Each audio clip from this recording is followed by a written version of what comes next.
Good evening, everyone, and thank you for joining us live on the Helium Facebook page. We have with us Amita Menon, who is the founder of Helium Initiative. May I now request Amita ma'am to take the session forward. Good evening once again to everybody. It's wonderful to be here again this evening. And I have a very interesting guest for today's Helium Talks series that we have launched just this month.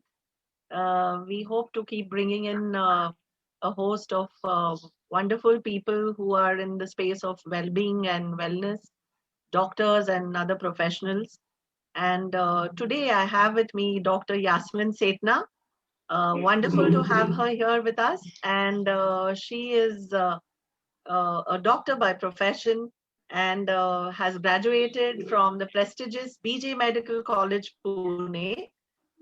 She has been in the space of, been working in the space of general medicine, obstetrics, and has also taught pharmacology. She has, however, chosen to tap into profound insights of ancient healing systems. So today we are going to be actually speaking a little bit about the healing systems that she uses. And she combines skills in modern and traditional healing forms like acupressure, herbal, and home remedies, and also other alternate systems.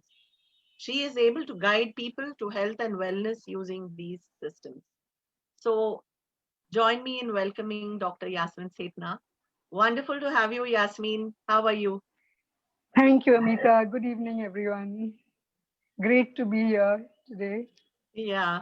And we are going to start off by asking you, Yasmin, how you have got into this integrated medicine and healthcare. What exactly is it, and how and when did you become interested in it? And even though you come from So a that was very, a personal allopathic background. traditional medical background. So how did Background, you, yes. yeah. So how did you get into this? So that was a very personal experience of mine where I used to have these very long-term chronic autoimmune skin problems. And I tried so many things for years and years. It was like really incapacitating. And then finally, I got treated by this gynecologist lady who did acupuncture. Okay. And it just disappeared and never came back again. So that's how I got interested in it. And she used to turn breech babies into the normal position with just one point on the foot. My God. Wow. So I got really interested because I mean, we could never think of doing something like that externally. Right. So that's what spiked my interest. And I worked with her and then went on to actually look at these systems in great detail. Okay. And do you want to, yeah, you did share your personal experience which made you take this path. Do you want to share a little bit about the areas of expertise in these alternative therapies that you are now using and you kind of combine with your other forms of Yeah. treatment? So it's a very integrated system where I combine allopathy along with other systems. I use acupressure a lot, mudras, breathing techniques, and even meditation. All these systems combined together, herbal stuff, a lot of herbal stuff. I use Bach flower remedies Okay. because I find that one thing alone in today's environment doesn't really help.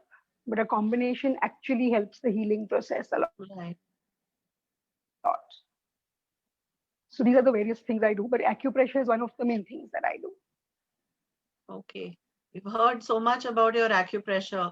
So do you want to tell us how and where did you receive this treatment? And I mean, you received the training for these particular therapies that you use for your Actually, working patient. working with a lot of different people in different systems of acupuncture itself, because there are various systems. And I also did a post graduation with this Medicina Alternativa, Okay. All right. which is headquartered in Sri Lanka, which used to be Okay. headed at that time by Dr. Anton Jayasurya, who also came from a Western medicine background. But he was the one who popularized the system so much because he used to even do surgeries with acupuncture anesthesia, open Oh, heart surgeries, brain surgeries. So, I mean, there was no doubt that it was working.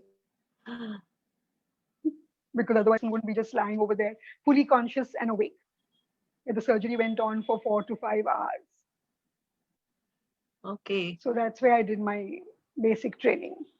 Yeah. And then did you find that there was any kind of resistance coming from the, traditional medical practices that you were already kind of involved in? Was there some resistance that came from your peers or from the space that you were working in and stuff like that? Or A was lot of it people had disbelief.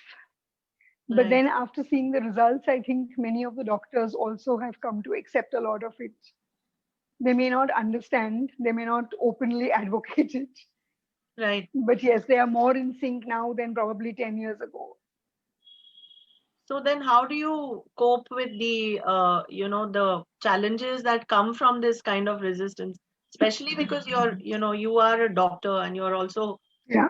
you Actually, also that have your helps a lot. clinic and yeah, That helps a lot because I am from that background. right, So actually, I understand both sides of it. right, right. So that actually helps me more than coming in the way or anything. And I So, think it also helps my peers to understand that what I do does make sense. yeah, I'm sure. And do you also feel that, you must, this kind of a combination of therapies, is it something that people should kind of uh, especially in the medical profession, it needs to become more popular. So in hospitals and stuff like that, do you feel that it needs to be advocated a little more, or do you feel that because the conventional thing doesn't really acknowledge this kind of system, uh, there's a challenge there? So what is your personal view on this? Yes, there is a challenge there. And it Yes, definitely should be more a part of our hospital environment and setup and more a part of treatment today. But I right. think it is happening slowly, but surely it is happening because most hospitals abroad have a department where they combine, different kinds of treatments, except in India, Yeah, because where we I actually mean, don't I stick to find it that, a little it gives inpatients an option. right. No, and I find that, for Indians, especially India, we have Ayurveda and we have such old sciences Yes, yes, yes. which have so much of efficacy and they are so good, but uh, the complementing of, couple of things are not really taken very well, and they are always kind of met with a resistance. Actually, most alternative systems are Indian. Right, right, Yes, yes, yes. And they are Indian. Most of the systems are Indian. Even though right. acupuncture is supposedly Chinese, Correct, there's a correct. big line of belief that says that it was originally Indian. Yes, yes. I And believe they it's, had, there is data, there is research that shows yes, that it is there's lots coming of from. research, and it's 6,000 years plus old. Right, right. And there is Marma a and lot of data, yes. So Marma is the Ayurvedic equivalent of the acupressure, where there are some acupressure. 108 points. And All it right. corresponds more to the chakra system. But it Okay. is very, very similar. It is very similar. In fact, some of the points are also the same. But All right. Marma is a very, very gentle and a light, stimulation of the points, which Okay. worked very well. So it was actually originally Indian, and these are systems that we could so easily use. Right. So do you, I mean, I would like to know at some point, of course, through the conversation, what are the systems that you said that you use acupressure, but have you also trained in Marma and have you, Yes, yes, yes. okay. I So would also you like combine to Marma. just share a few, a few things a little more in detail about Marma and, the differences between the Chinese acupressure and Marma, or Yeah, the similarities? I think that'll be a nice thing for yeah. the audiences. I'm sure they'll enjoy that. So Marma is actually connected to the chakras more. And there are some 108 basic points that you stimulate. Whereas in acupressure, we have a lot of points, like hundreds, more than hundreds of points. Okay. And marmas are basically on the hands and on the abdomen, back, and head and neck area. And acupressure points are throughout the body. In fact, even the ear is representative of the whole body. The face is representative of the whole body. The scalp has it. So every part has the part within it. And then there's the meridian system. So there are various systems of acupressure. Marma is one basic thing that you follow, but very powerful, very effective, and really, really ancient, probably older than all this acupressure. And do we have good Marma schools, that teach this kind of stuff in, I mean, well-known places that teach it in India? I mean, Yes, yes, yes. Based in Kerala. There are a lot of schools they're that all teach it. based in Kerala. All right. And so what Quite are a few in Kerala, yeah. what are the main aspects of holistic healthcare? Like, what are the different elements that cover holistic healthcare? A little bit of light on that will be nice. Yeah, so looking at the body as a whole, not just the physical body, the Right. mental aspect, the emotional aspect, which is huge, and maybe even the spiritual aspect. Okay. But emotions is something that is very, very deeply connected to every disease. And not that it's psychosomatic or whatever. Of course, even cancer is related to your mind. So your Right. weak points will manifest when you're under some kind of stress. You may have inherited it, but it won't manifest unless you create that, environment for it to show up. So looking at that aspect as a whole is very, very important. There's emotion behind almost every illness and every disease. Until actually you treat that, you don't manage to eradicate the root cause or treat the disease. So that's something very, very fascinating. I have people with shoulder problems who come with swellings on the shoulder and pain and restriction of movement. And it's a lot of it is related to anger and unexpressed emotions. Right. And somehow they don't believe that. But as you work on that aspect, the swelling actually goes down and the movement comes back. And the they are emotion able also to see, subsides. and the emotion also subsides. So Right. it's quite amazing to see that. So what do you use for like if a person comes to you with a problem in the shoulder and he's like you said that you also understood, do you have some kind of a questionnaire that kind of allows you to understand if it's an Not a emotional questionnaire, thing? just a very detailed history taking. A Okay. detailed history taking, maybe checking the pulse. Right. And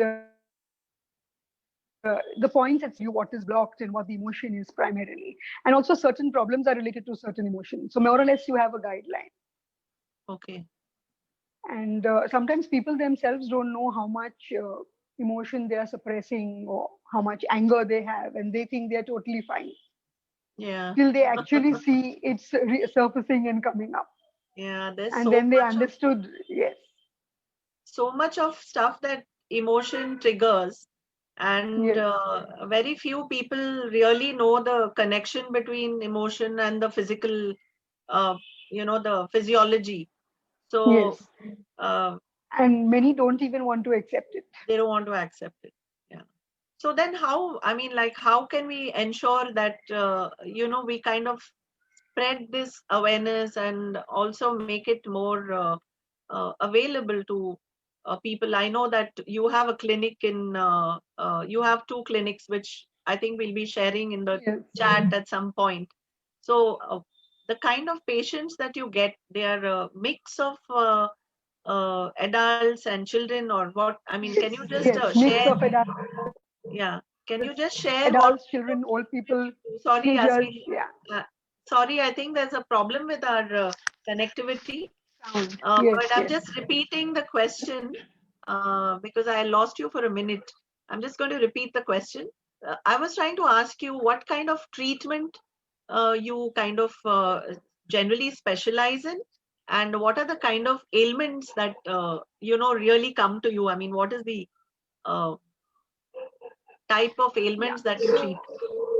A lot of it is chronic disorders. A lot of it is lifestyle related diseases today, like diabetes, a lot of orthopedic problems, arthritis, spondylitis, high BP. I work with a lot of cancer. And I work with children who have developmental delays, autism, who are spastic.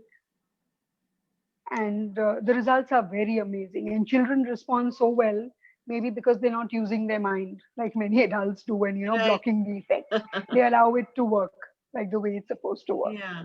And the results are really amazing. I have treated kids who are autistic, who couldn't speak a word, who didn't like to be around people, and who are totally okay with people, who can relate to people, who speak once they're treated.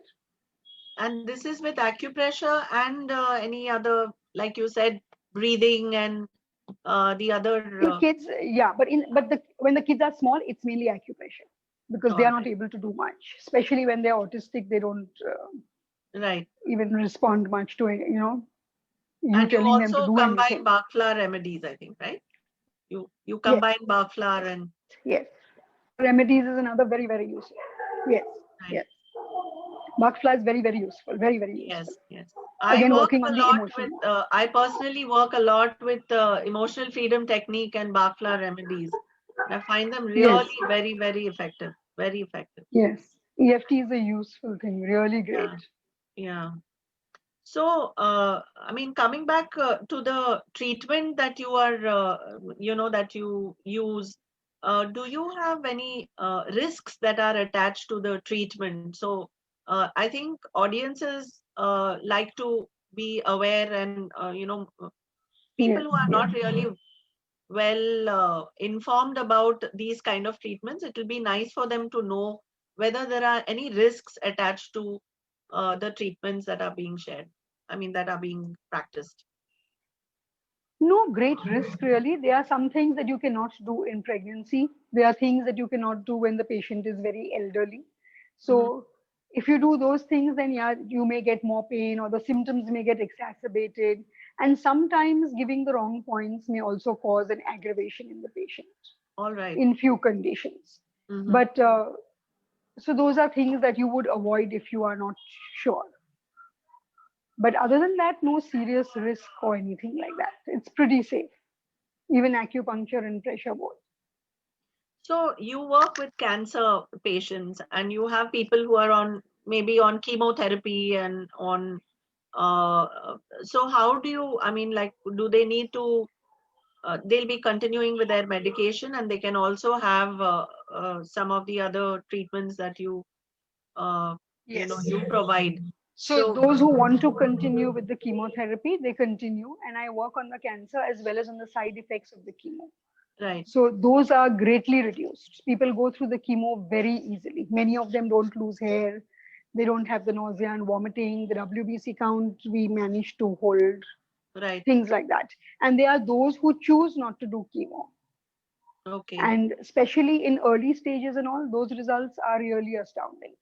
There are small tumors and all which totally disappear. And there are scans before and after to prove it.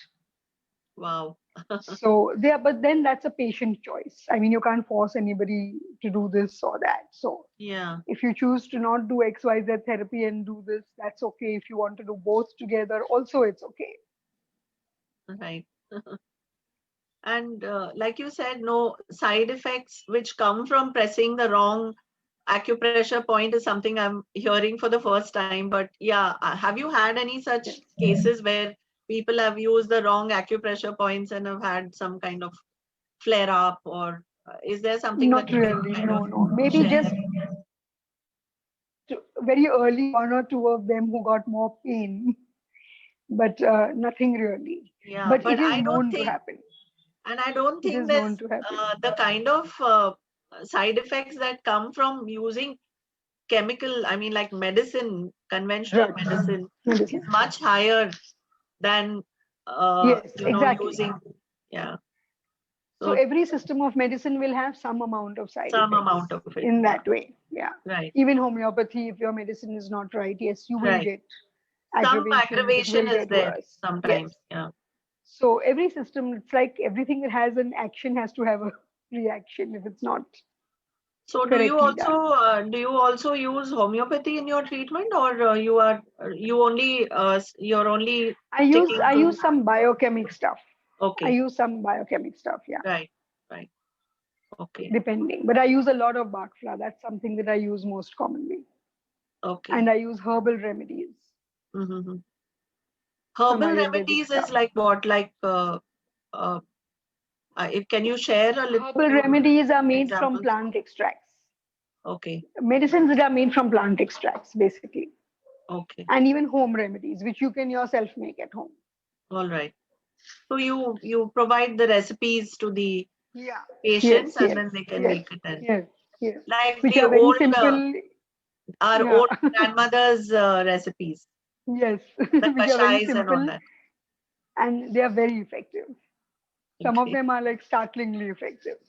right. And what about, I mean, what is the like I believe you also work in the space of juvenile diabetes and uh Yes, so yes. So we have a clinic for underprivileged children with juvenile diabetes, okay. where And which is actually more insulin treatment based. But for the kids over there who have other problems, then I work on those who are complicated by diabetes. okay. Because they're kids and they come from very far off, they're not able to maintain regularity. They are their lives are only very difficult. So I do treat juvenile diabetes also. Results are not great in juvenile diabetes, but yes, you do get results. So But for these kids, yes, do you I mean you're connected to the you do this through the hospital, right? The yes, through yes. This is through Jahangir, Jahangir, yeah. through the research center in Jahangir. Yeah. All right. And do you also have students under you who you're training in this combined skill set or Skill I set, not really, not really. but why not, Yasmin? I think we need to Yes, have more people doing this kind of healing. And we should slowly, slowly. yes, I think it's time for you to Yes, open a small uh, student base. I definitely want to come and learn from you. but there are people who are interested actually. Right. So slowly, slowly, maybe that will happen. That will So, happen, but it so should you be maybe incorporated in medical college right. so that doctors know how to do it. So what do you think? Do you think it's going to happen in the near future, or it's taken? You said it's taken about 10 years for people to accept this Yeah, kind of thing. So what do you to think? accept. You No, it's. I don't think it's going to happen in the near future. Not getting incorporated and machine unless people start to look in other directions. And as more and more people do, I guess then it will be incorporated. But till then, probably not. so is it because we don't have enough research studies with the with the enough statistics to showcase, or what do you think Maybe is the there's not reason for? enough. Probably there is not enough research. There is not enough research, and Western medicine is like so uh, well researched and documented, Research and and every second person has papers that right. they're writing on it. But this system, the other systems do not. All So right. maybe now research is going on. Now in Yeah. Maharashtra, we have an acupuncture council and they hold regular exams and they are Mm, also doing a lot of research. So maybe slowly, slowly, it is their aim to teach this in medical college. So okay. maybe at least acupuncture will start getting taught in some way. In the UK, they do teach it to anesthetists because it's great, no? Imagine you Yes. don't have the side effects Imagine of you have one anesthesia. point, one point that you press and you're in A few points, a not few just points. one point, but it's great because the side effects of the surgery are minimized, the bleeding is less, the recovery Yeah. is good. So a lot of risk of anesthesia is just totally gone. So it's very popular in the Right. UK. The acupuncture anesthesia is very popular in UK. Hopefully, it will become popular here also. Yeah. It's a little, I mean, I find it a little strange that a country like India, where, we have so much of stuff that is coming from uh, Ayurveda and complementary, that kind of work is not acknowledged or it's not coming into the Not mainstream practices. Nevertheless, I hope we get to see this, more holistic way of treatment coming up. Yeah, approach. coming up and being Yes. supported. I think I want to ask you how you do you take patients one-on-one, or is it like a group therapy that you do, or how do you kind of treat No, people patients are one-on-one. Patients are one-on-one? one-on-one. Yeah, Okay. not a And group therapy. you do something like you do have some sessions that you do where you do some group healing and things like that, or that's not part of your No, practice? no, that's not part of my practice. It's All right. one-to-one. Yeah. Okay. And if we want to reach out to Yasmin Setna, we will share her number and her links in the chat below. I also want to ask you one last question, Yasmin, before we finish for this evening. It was really wonderful getting to know so many things about you, but I think you need to tell us a little bit about the COVID time, these last 9-10 months that we've gone through, how it Yes. has impacted your practice, and are there anything, is there anything new that you're doing, or is there any, Yeah, uh, slight is there a modifications to treat difference in the COVID. way you are doing treatment and stuff? For COVID patients, yes, slightly different protocol, slightly different treatment. And the results I saw were really amazing. I treated people in ICU. Later on, I worked online with people in ICU, showing them what to do, and they recovered amazingly well. And Okay. actually, in many Eastern countries, they actually treated COVID, preventive as well as treatment, through these acupuncture points. Wow. And they did a great job of it. The treatment itself was like in 6 different phases, depending on the intensity. And they have CT scans and everything to prove how beautifully these patients recovered without any side effects like we see over here with pulmonary fibrosis and things like that happening. Yeah, there's so many side effects now here in cases that we have heard of. It's- So, So it's something for people to think about actually, to, look at other stuff, because for the side right, effects, there's not much treatment really. right, right. And so how do you, I mean, you're not allowed to, or are you going into hospital and doing stuff, or, I mean, how does it work? How does somebody kind of, uh, I, I mean, into how can hospital, yes, somebody if I approach have you to. or get, in case somebody needs to approach you, how do they do that? Do they connect with you on your, Call. Yes, yes. Call. on And I'm phone? also at Ruby Hall. Yeah. All right. And Yeah. I wanted to understand, I believe you're also doing things via Zoom and, I mean, online kind of Yes, sessions and yes. things. Online kind of thing. That's what COVID taught us, I guess. So So a lot of online consultations. how was that experience? Took up How, nice. Actually, not so bad. okay, Quite good. And actually, I realized that it's a little bit of, it takes some time to adjust and send people individual photographs and pictures, but it's good all right. because people managed quite well Yes, and I the think results were good. everybody had to kind of quickly Yeah. So everybody improvise had to and do adapt and things. change. Yeah. Yeah. So is there anything, is there any one experience that really kind of shifted your, you did share your own experience, but if you can share one really moving experience with us, anything where you worked on a patient and, you had some testimonials will be nice, Yasmin. Yeah. Actually, there are a lot of them, but very, very early on in when I started practice, there was this lady who had a small breast tumor. Okay. And at that time, I was not really so conversant with cancer treatment, but she insisted I should treat her.